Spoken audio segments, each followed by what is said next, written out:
Good morning. Welcome to Post-Disaster Mapping Projects, a presentation for GIS in the Rockies. My name is Craig Gooding. I am a business development specialist for Ayers Associates. I am in the Colorado Springs area in Green Mountain Falls, and I welcome the opportunity to speak to you today. Being in Green Mountain Falls, a small town on the side of Pikes Peak, I enjoy hiking. My town owns and manages 20 miles of hiking trails that go all over the national forest in the area around here. This seems an appropriate time to talk about post-disaster mapping. There's fires, there's hurricanes, there's all kinds of things going on. So I want to talk a little bit about how mapping can help with assessment and with recovery of natural disasters. But first, a little bit about Ayers. I have to do the commercial. We are an engineering and geospatial consulting company with headquarters in Wisconsin, an office in Fort Collins, and as I mentioned, I am in the Colorado Springs area. Also on the call with me to assist with the question period at the end is Tyler Kabish. He is a project manager in our Madison, Wisconsin office. You see here a list of different disciplines that our company has within our business. Some of these divisions will also have participated in the projects that I'm going to talk about. So natural disasters can have immediate and long-term effects, and those effects can be financial, they can be effects on individuals and their lives, they can be on the communities and the relationships. One key point about all the projects I'm going to talk about is that there was a mapping project in place prior to our project that I'm going to talk about. Where aerial imagery, possibly Lidar, was being collected on an ongoing basis over a period of time to support transportation, economic development, planning, utilities, and so forth. It was also useful for unplanned events such as natural disasters, as I will describe. The first project I'm going to talk about is a post-tornado regrowth assessment for Menominee County, Wisconsin. I love this picture. It's fairly easy to tell where the tornado path was. A little bit about Menominee County. It is the newest county in Wisconsin. It was formed in 1959. Before that time, it was the Menominee Reservation. Businesses within the county are managed by Menominee Tribal Enterprises. They are known as a world leader in innovative forestry practices, have people visiting them all the time to see what they do to manage their forest lands. In fact, forest products is the largest revenue source for the tribe. Therefore, a 21 square mile area of downed trees is a big deal. They wanted to get on top of it as quickly as they can, figure out how to make that part of the forest come back and start producing revenue again as quickly as possible. Because of the long time frame, they wanted to get after it as soon as they could. They brought us in after 10 years to get a sense of what the forest was doing up to that point in time. But they needed to know, they needed to find out what info could they get and how could they get it to minimize this long-term economic impact. They didn't have the money to do a full boots on the ground assessment. They didn't have the time. It was going to take years, literally, to inventory on the ground a 21 square mile area. And there are concerns with safety because even 10 years on, there was plenty of downed timber and other dangerous hazards. So here's an example. This is 10 years along after the tornado, and you've got saplings that are, basically head high, just stuffed in there shoulder to shoulder, as it were. How many are there? How on earth can you find that out? What species are they? Are they ones that we want? Are they ones that they don't want? How do we figure out what we've got and what to do with it? How do I even plan and execute a program to determine what I've got out there? It's 13 miles long, hard to get at. Roads are kind of scarce. It's swampy. There's standing water, lots of down trees. The vegetation is all different kinds. There's really no way to figure out how to do this, certainly in a comprehensive asset fashion. They had access to Landsat imagery, but the resolution wasn't sufficient to support looking at individual trees. However, the county was fortunate in that they had been a part of an aerial imagery program in that part of Wisconsin for a number of years that was managed by Ayers, and still is for that matter. So they had a good baseline of data going back for a period of time that they could use to show the before situation and see what they wanted to get back to. So 10 years on, the data that we were using, it was very fortunate that we had just flown Imagery and Lidar in the spring before they approached us for this 10-year assessment. After that, using that as our baseline, then we went out and did a leaf-off imagery collection the following fall. The next spring, we did another imagery collection for specifically to identify pin cherries. Pin cherries are non-commercial trees, a pioneer species. The easiest way to identify them is to wait until they're blooming in the spring. So that's what we did. They were very easy to pick out. We also did oblique imagery, and that imagery was primarily used for context and for quality control. And then finally, we did have some surveyors go out on the ground, collect some data, GPS some information, where we identified verification information for specific trees that were used for training and for quality control. So then it came time, once we had all this data collected, to bring it back into the office and start to break it down. Usually when you are segmenting imagery, you'll group pixels of like spectral signature together to create an object. In this particular case, the pixels more or less were the object. Most of the trees were no more than a pixel or two in size. Therefore, what we did was we made each pixel into an object in its own right and matched it to regions of pixels with similar imagery. And then we defined the shape and the size and the signature of that to identify the species of different trees. From there, we went to identify meaningful objects across the landscape that represent the species of interest to our client. So that sample data that we had pulled together from the imagery was used to classify all the pixels across the 21 square mile area. A trained image analyst supervised that process to verify the objects were correct, the classification was correct from all of these sample sites on both sets of imagery. We identified hardwoods. We also identified dead trees, water, and open ground.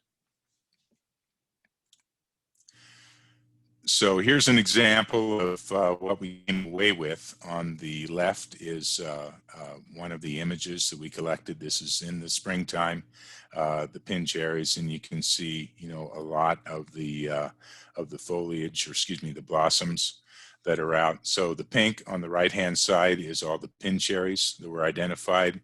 Green is hardwoods, gray is dead trees, and then yellow is aspens.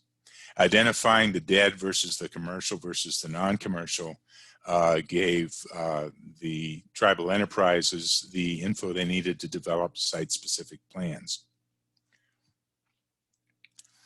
So what were they able to do with this data once we got it all pulled together?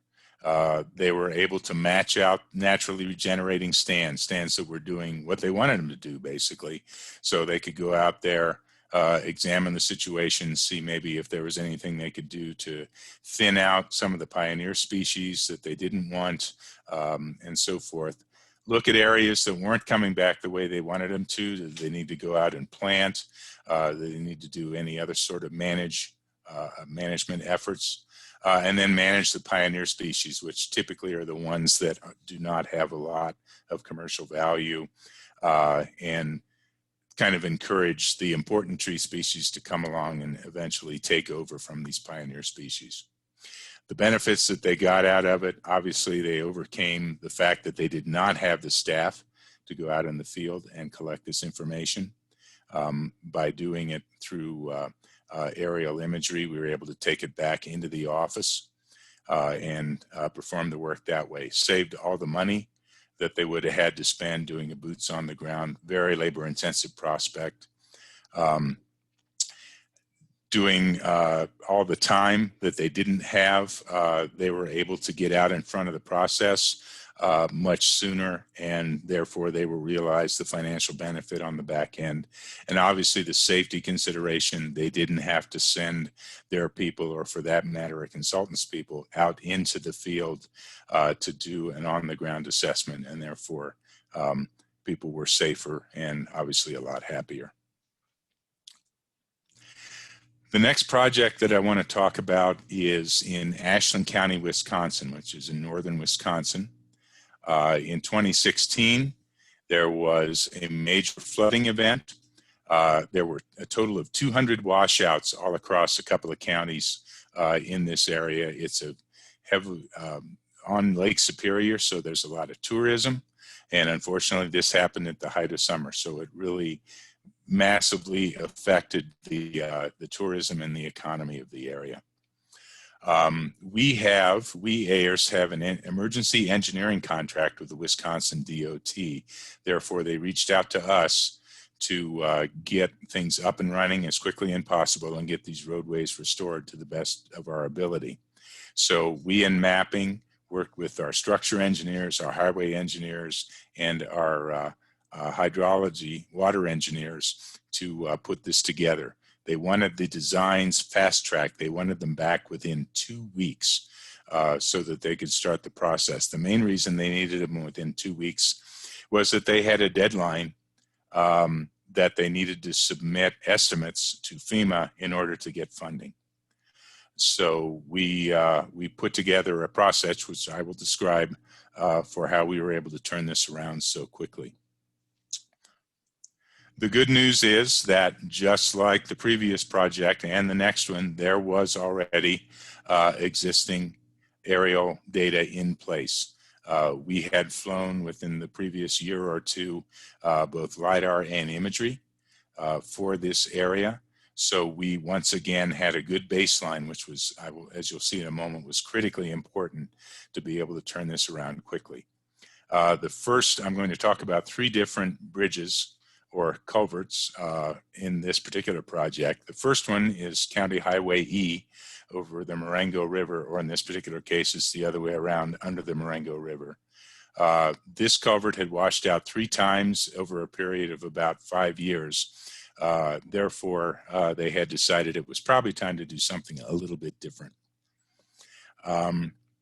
We were able to have our surveyors on site within 2 days after the flood event, and we were able to do the change analysis from the previously collected aerial Lidar data within a day after that. So in 3 days, we had determined what the changes were to the landscape in this particular case. So the Lidar was used to estimate the materials, the elevations, how long the area was that had been washed out, how much was gone, how much needed to go back, and so forth. In every case, WISCOT wanted us to analyze 3 different alternatives. One to replace things exactly as they were, one for a larger culvert, and then one to replace the whole system with a span bridge. As I mentioned, the Lidar had been done 2 years previously. The Imagery had been done the previous year. So we had a very good baseline to work off of to determine which one of these we might recommend, but to give them, in any case, all of those alternatives. So we've got, this is not much of a creek, so this is an awful lot of damage for not much of a creek. Silver Creek really made a heck of a mess of this roadway. Basically a 25 to 30 foot washout. You'll see later on that it was determined, rightfully so, I think, that replacing it as it was not the right decision. One of the things that was an issue was the Bad River tribe was completely cut off on their reservation from the outside world by this particular flood. And that was in the case for 4 months until all the roadways were restored. They literally had to have people airlifted out of the reservation for doctor's appointments, medical treatments, and so forth. So this was very critical for the lives and health of the community as a whole. So Silver Creek, which is the pictures that we were just looking at, was a single box culvert. Roadway was washed out. Unfortunately for WSDOT, it was already planned to be replaced, and they were 50% of the way through planning and engineering the replacement. Well, that all got ripped up and started over. But fortunately, we were able to do that quickly. As I mentioned, we were out there within a couple of days. We had the plans turned around in 16 days and back to the contractors who were going to perform the work. The roadway as a whole was open within less than 4 months from the event. Trout Brook is the third bridge that I'm going to discuss, or third culvert. You can get a sense of the size of this thing. The surveyor is standing down there next to the washout. His scanner is up there by the roadway, and that is the process that we use. We use stationary scanning for all of these. So this was a double box culvert, so it was built to carry more water, but still not nearly enough. It was not planned to be replaced, but guess what? Now it is. It took us a little bit longer because it was a more complex structure, 31 days to get the plans distributed to the contractors, but by that point, all the volume estimates and everything were done. And still, even at that, the roadway was open again by November 15th, just like the previous project. And another picture of what this looks like. There's the double cell cover, obviously not reusable, got to do something different. So what was our process? We had, as I mentioned, existing aerial Lidar and ortho imagery. So we had the before picture and we knew what it would take to bring things back to where they were. Immediately after the event, obviously we couldn't be right out there with water rushing around our waists, but as soon as possible, within a few days, we had surveyors out there with terrestrial Lidar. By doing it that way, we were able to just capture the whole site at once, bear that data back to the office, and start working up the mapping for the area. So we didn't have to go back out into the field unless absolutely necessary. And the whole thing was 4 months from the flood until the time the construction was completed and everybody was back out there. So here's a few pictures of the design products. The elevation, in this particular case, you can see that the culvert was replaced with a bridge span. The little box down there within the picture is where the culvert used to be, and all the crosshatched area is now to be clean fill. The image below shows where the washout was, so you can see it was like a 25-foot deep washout of where the creek had taken out the roadway and the surrounding area. Here's just a few of the other mapping products we created from that. Obviously, very rough area after it has been washed out. The lower left is actually a colorized point cloud that we created from the new Lidar imagery.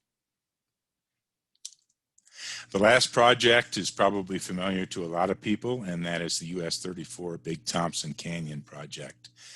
This is the road, the primary road to Estes Park and Rocky Mountain National Park in summertime. And guess what? Just like the previous project, this sure enough happened in the summertime. So this was a total of an 18-mile long project. In 2013, flooding washed out 12 miles of the embankment. We were contracted to do several things on the mapping side, provide mapping about the before situation, mapping of the damage, of the repair, of the repaired roadway, and then of the final roadway after reconstruction to create an as-built. Our river engineering division also did the hydraulics for the redesign and the rebuild.